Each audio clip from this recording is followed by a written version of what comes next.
Hey guys, Phazon343 here, and wow, I can't believe it, man.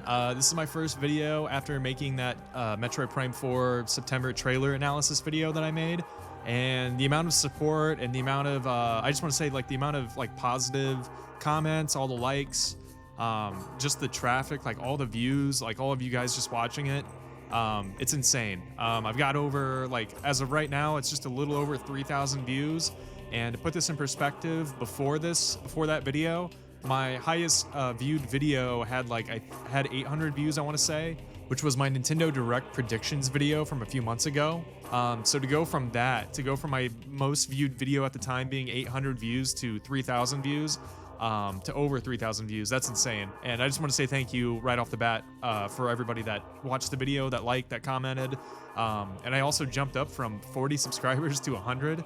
A little over 100, so it's just I'm taken aback, and it's crazy. It's so insane. So first of all, I just wanted to say thank you to everybody that watched the video and just was left positive comments and stuff on it. Really appreciate it. Now into the topic at hand. What are my overall thoughts on the latest Metroid Prime 4 trailer? Well, guys, to summarize it, here at the beginning, I guess, I'm super stoked for this game. And this latest trailer just got me even more pumped for it, if I'm being honest. Look, the big controversy with this trailer, let's just bring that up right off the bat. It's the Viola, which is the motorcycle that's featured in it.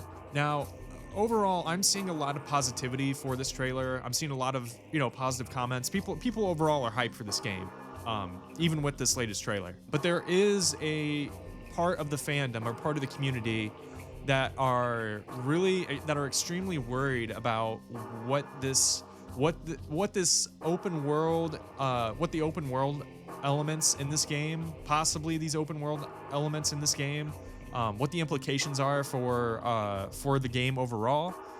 And look, I understand that completely. I totally get it, but I want to bring some stuff up. I want to go over some history with Retro Studios and some of their past games, and just go over the history of Metroid Prime itself, and over each individual Metroid Prime game, and kind of lay out why I don't think this game is going to end up to be some giant mess that a lot of people seem to be thinking that it's going to be. So yeah, to tackle the biggest issue people have with this trailer, it is the motorcycle, the Viola.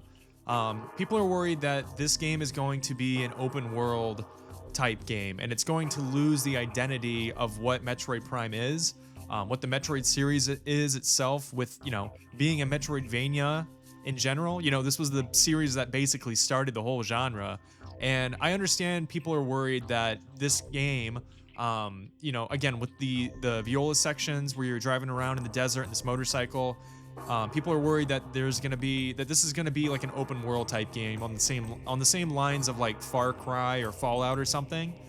And look, Retro, if you look back at every single Metroid Prime game, including Hunters on the DS, right? If you look back at every single one, there has been a gimmick in each one of those games. Every single Metroid Prime game has had a gimmick or a new idea that the game is kind of centralized around, right? So with Metroid Prime 1, it was largely, it was the first, not only was this the first 3D Metroid game in history at this point, Metroid Prime, which came out in 2002 on the GameCube, obviously, but it was also a first-person shooter for the Metroid series. Like, that was the first time we really ever had like a genre shift for this series. So that was kind of the gimmick for that game. There's a lot of similarities between Prime 1 and Super, and that's because, obviously Retro was using Super Metroid as a basis for that game, because they didn't want to lose, because, making a whole genre shift like that to a 3D first-person shooter Metroidvania, which, at the time there were very few types of games like that back in 2002. The only ones I can really think of, and it's not really a Metroidvania, but like System Shock.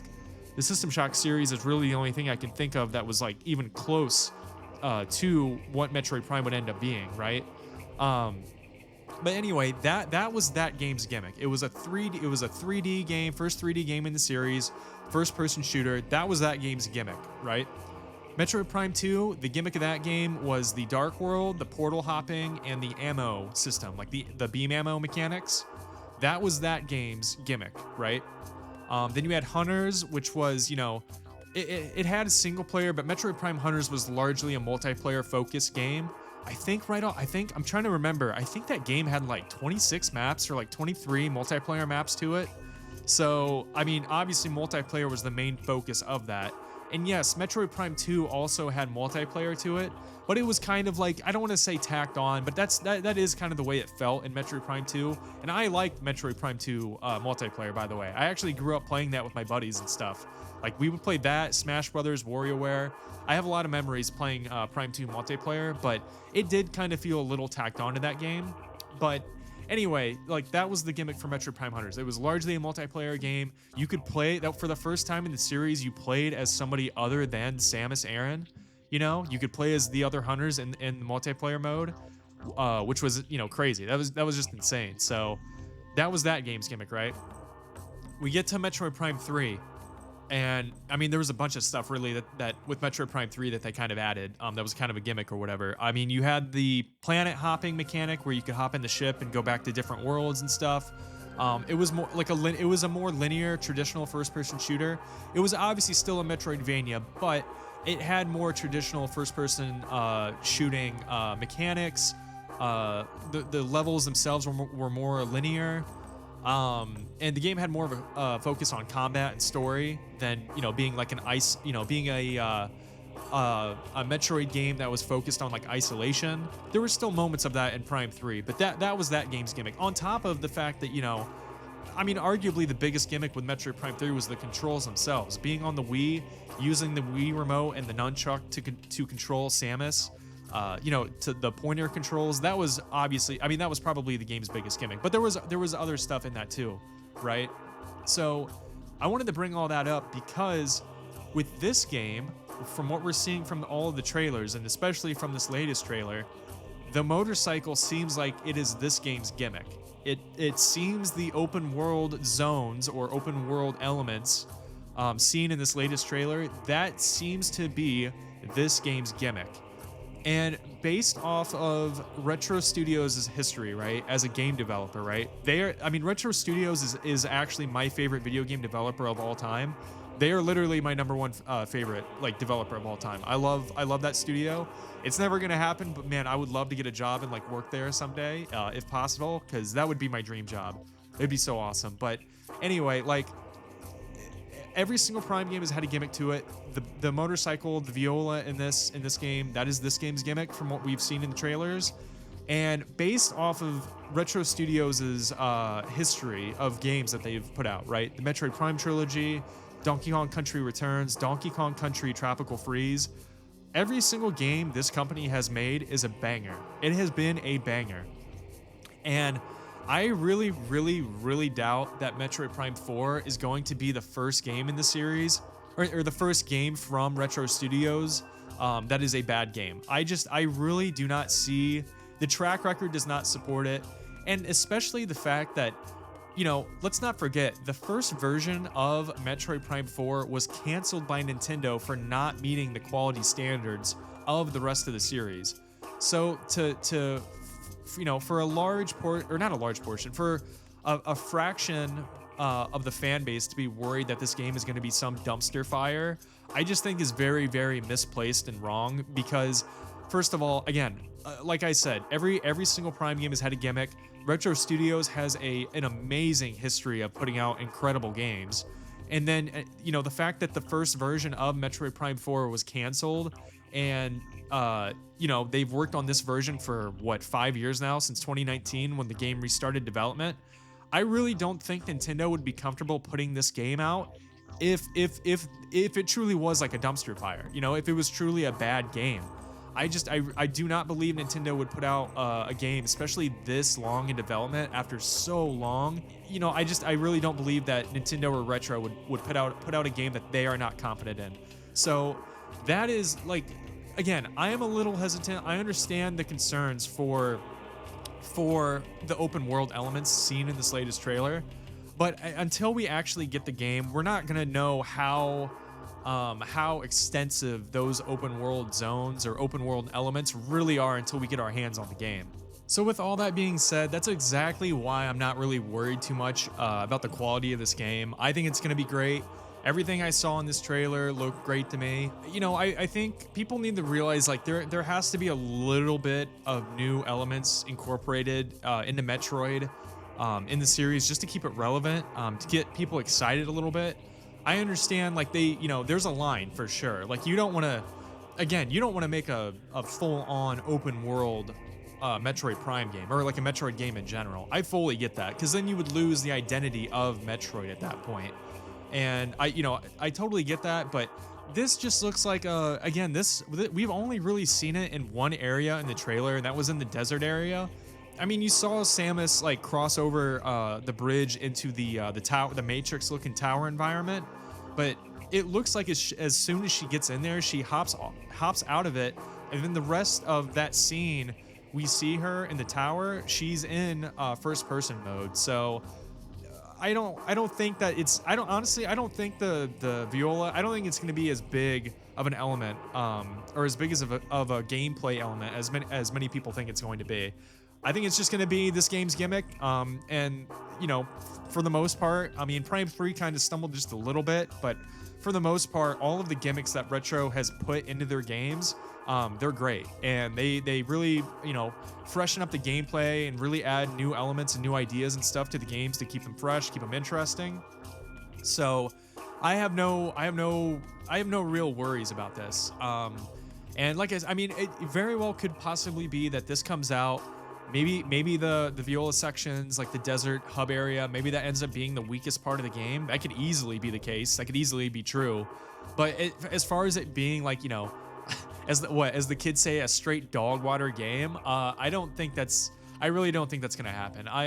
And if you look at all of the past trailers that they've shown for this game, it for the most part, I mean, really besides the Viola sections in this latest trailer, it just looks like a traditional first-person shooter Metroid Prime game, like it has all the elements of it. So yeah, that overall, my thoughts on this trailer, I am not worried about it. I loved it. I thought it was cool. I think it's badass. I like the environments that we saw in it. The ice, like the ice snowy environment, I am really looking forward to. Seeing all those badass, cute wolf doggo alien looking things, Circle Samus looks so cool. That's honestly the area I'm probably the most hyped for, and the jungle area too. I really want to see that jungle environment too. But I'll tell you what I'm really like looking forward to in this game. I mean, on top of it, I mean, it's not the number one most thing I'm looking forward to, but I really want to hear the music of this game so bad. We've heard a little bit in the trailers, but the Metroid Prime games, I mean, specifically Metroid Prime 1, that is my favorite video game OST of all time. The only other contender with that, title, I guess, is Halo 1 and Halo 2. I mean, those are literally probably my second and third favorite OSTs for any video game series of all time, but Metroid Prime 1 is my number one. Now, I love that soundtrack so much, and Prime 2 and Prime 3 are also amazing. So I'm really looking forward to the music, and the little bits and pieces that we've heard so far in this game also sound pretty good. So yeah, guys, I think that overall, I mean, that's kind of my thoughts on the trailer. I mean, this trailer was less than 2 minutes long, so there isn't a whole lot for me to go over. I mean, really, the biggest thing I wanted to talk about is just kind of the controversy and everything with the Viola motorcycle sections and the open world elements that people are concerned about. But I'm, again, for everything that I just said, I'm not really worried about it. Retro Studios has an amazing track record.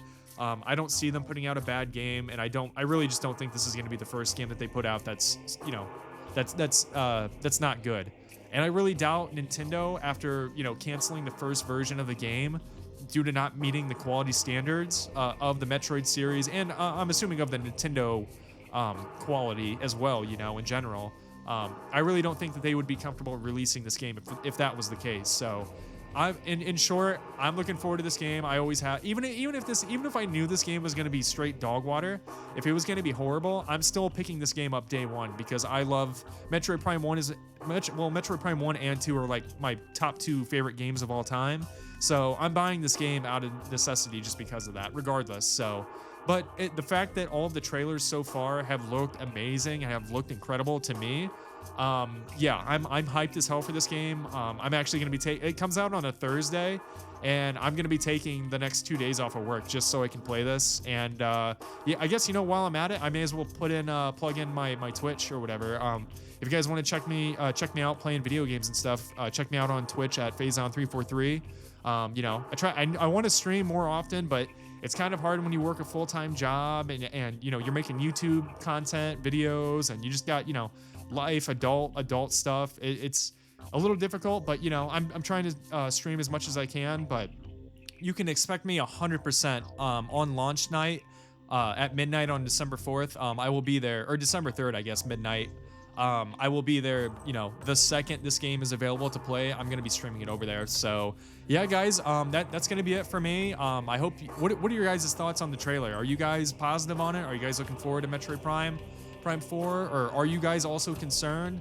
And what about it is concerning to you? Because I'd imagine it's the open world elements that we're kind of seeing in it. But if there's anything else that you guys are kind of concerned or worried about, let me know in the comments. Maybe I missed something.